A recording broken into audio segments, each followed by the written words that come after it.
We have gotten such an amazing response on our last couple videos, so thank you to everybody who watched our videos, enjoyed it, liked, commented. We really appreciate the response, and to anybody who's new to the channel, welcome. If you like what we do and you're interested in supporting us, please head on over to our Patreon account. As of the time of filming this, we're releasing our videos about 24 hours early on Patreon, and we release them non-monetized, which means you get to watch our videos with no ads, and you get to help make videos like this possible. In addition, we can answer any of your questions a lot quicker than we get to on YouTube. What are we doing today?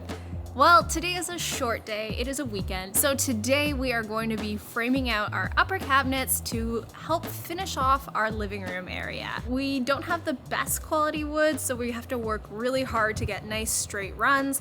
On top of that, this is a little bit more finicky than the other stuff we've done because we need to do hinges and joints and all kinds of other stuff. Home Depot raised the price of their framing lumber 50% over the period of like 2 or 3 weeks, and we know there's shortages, but that just seemed a little insane. So we went to Lowe's, bought the regularly priced lumber, and the quality just wasn't the same. It's usable, but there's a lot of warped pieces, which doesn't really fit what we're trying to do with, 72-inch plus long runs of framing lumber. And it actually ends up wasting us money because there's pieces of wood that we can't use because it's so chewed up. So it's a delicate situation. One thing we've learned about doing all of your own carpentry in a van custom is that it's very time consuming, involves a lot of dimensions and a lot of math. We've come to terms that the best way to do this sometimes is just trial and error. So picking one dimension that you know, cutting some wood, and then just going from there. So really happy with the way things are going so far, but it's just slow moving. So when I drew out the plans originally, I had planned on the upper cabinets coming down to about 14 to 16 inches. However, once we sat down on the bench, we realized that both of us would be like this if we did that. So scratch that. Luckily, I was being more than generous with what we had before, so I think there still will be enough room for all of Richard's sweaters.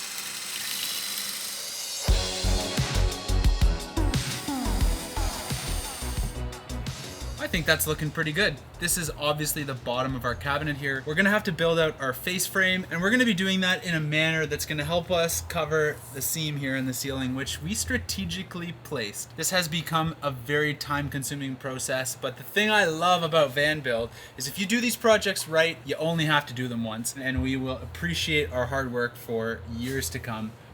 Because of the way this cabinet face currently is, I was having a bit of a problem, so we came up with a solution. This little slinky bit, and it looks absolutely ridiculous, but it works great.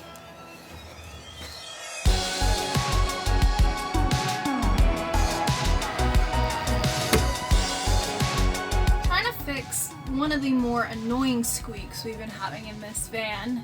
It seems that the ceiling vibrates when we're driving, and it's not just going over bumps, it's basically all the time. I don't think you can hear it, but it makes this high-pitched squeal, so we're just gonna try this. We might be wrong. I hope we're not. The squealing noise isn't that bad. Chances are it'll be absorbed by the cabinet when it goes in anyways, but we just don't want to leave it to chance that this one little squeal that we could have fixed now will forever be annoying.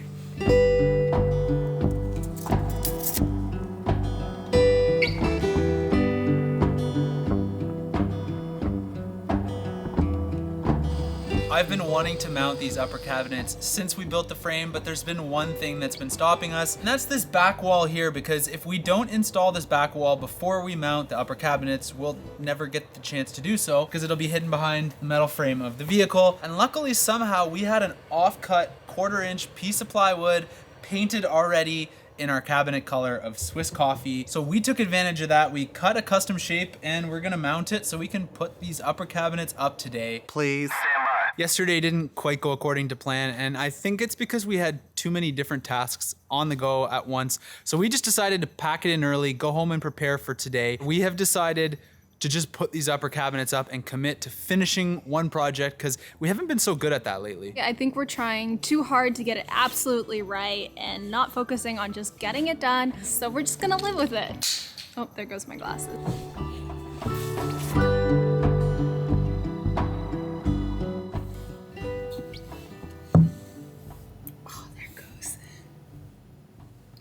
Says it's level. Looks level.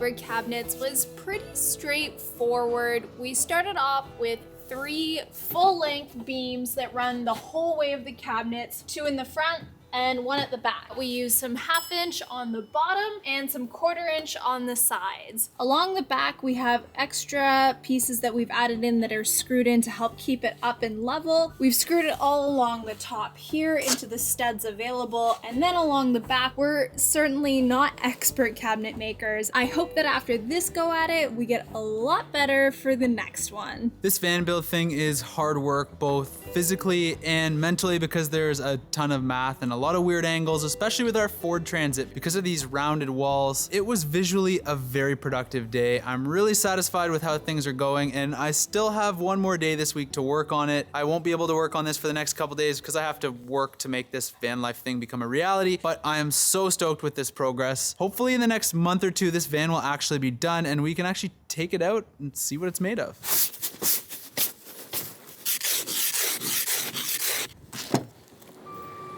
Today marks a kind of bittersweet but really exciting day for us, as 1 year ago today, we quit our jobs, left our apartment, and left to go travel the world. And if you had told us a year ago that today we would be standing here trying to convert this van in the middle of a polar vortex while a pandemic is still raging, I think we would have called you absolutely freaking crazy.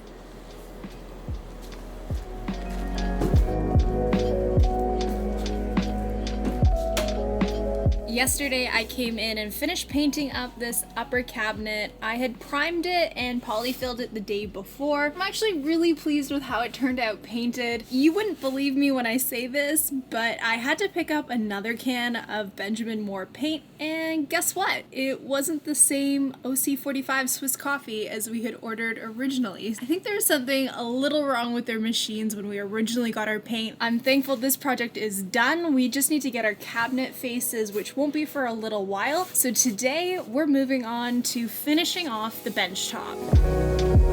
This is our dry run before we put holes in our beautiful stained wood.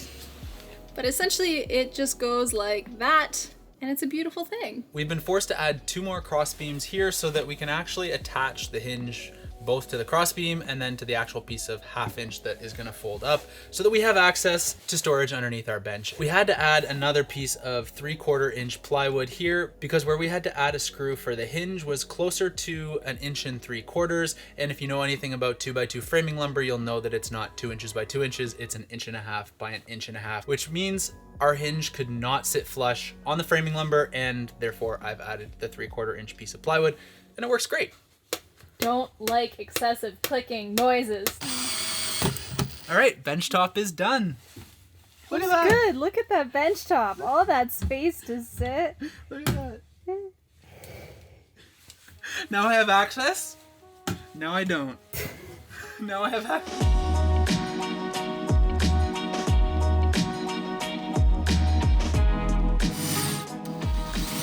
So this one here is for concealed hinges, courtesy of Craig. It's not the exact same as the Craig jig, so to speak, but this one is intentionally done so that you get your hole exactly in the right distance from your board, and it comes with a 35mm Forstner bit, which is what you need to conceal the hole. Oh, and it even gives you 2 little spots to drill your pilot holes. It's perfect. Brilliant!